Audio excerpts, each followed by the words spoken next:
we kind of realized this is car number 7 that nobody knew existed.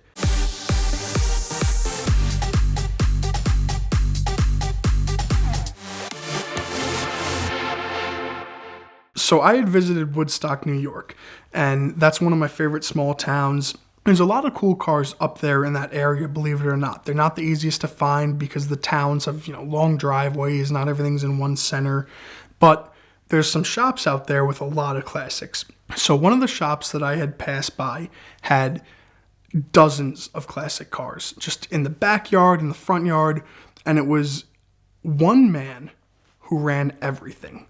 Older gentleman, probably pushing 70s, if not in his 70s. Very old school type of guy. I mean, he had the whole underside of the shop, basically the basement, I guess you'd call it, was filled with machines that he used to make parts. And I mean, one of them was the size of a Crown Victoria. And he's like, yeah, I make these tiny screws with it.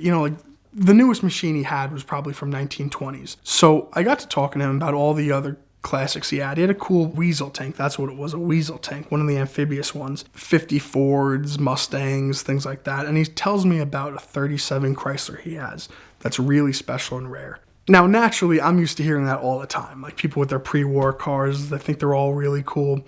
Like, that's nice. Tell me about it. And kind of in one ear, out the other, until I went home and did a little bit of research. I was like, maybe he's not crazy. Maybe this actually is a special car. Turns out it was a 1937 Chrysler C14 Imperial convertible with a rumble seat. It was the rarest configuration they made, and they actually had registries stating how there were only 6 of these together.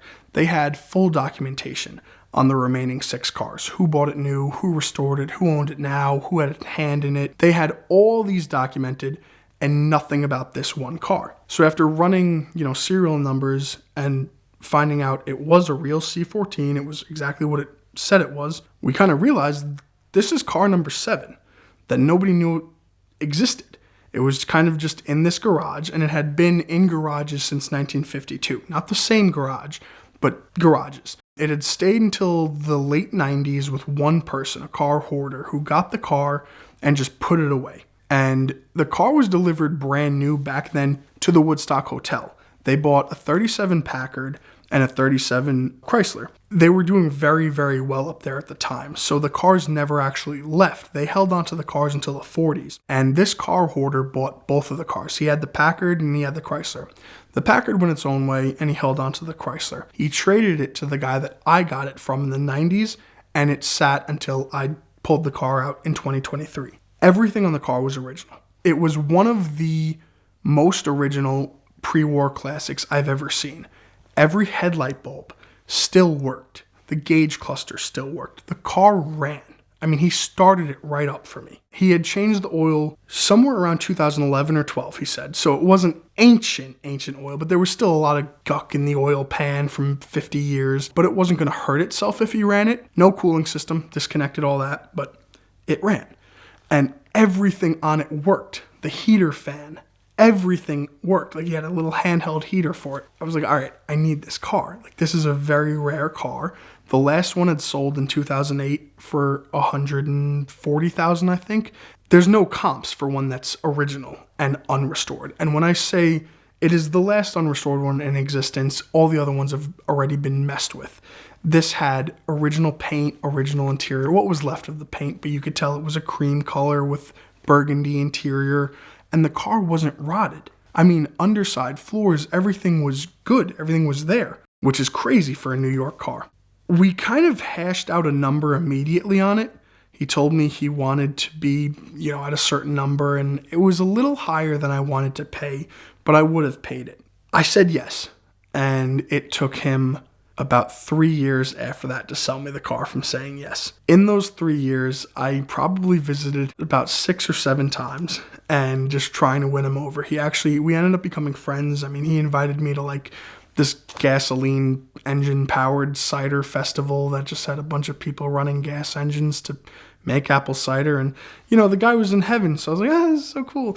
I did a lot to build a relationship with the guy. And eventually he did sell me the car. So once we had gotten it out, I couldn't believe he was a reckless old man, original tires and everything. He pulled it out and immediately broke the speed limit by 10 miles an hour. He did 45 down his residential street, and the thing, it sounded amazing, it drove amazing, everything worked amazingly on the car. And the first thing we did was we took it straight to Woodstock Town Center because the original owner's buildings were still there. The Woodstock Hotel was still there. So we kind of positioned it right where it was delivered, brand new in 1937.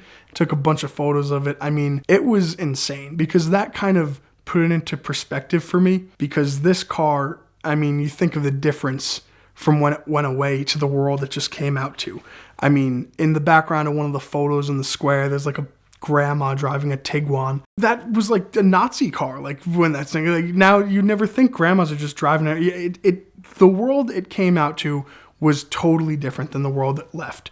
It had the original insurance card in the glove box with the 37 Packard on it as well. We took it back and cleaned out the oil pan, did, the cooling system to it as best as possible. It does run now. Nobody's driven it. I mean, it always ran, but now you can run it without damaging it because it has a cooling system. And I don't plan to do anything with the car except to leave it exactly as it is. As a runner, every single trim piece is there, with the exception of one on the fender.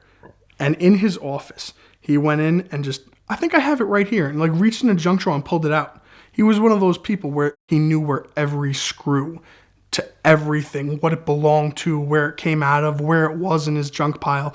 Insane. It took a lot to build a relationship with him and get him to sell it, but he eventually did, and so that's something that I'm working on. It'll probably end up going to an auction because I have absolutely no way to value the car. That was definitely one of my rarest barn finds and one of the rarest American cars that I will probably ever pull out of a barn. If you get a ticket, the first thing you should do is text a picture of it to 305-305. That will get the ticket clinic on your case immediately.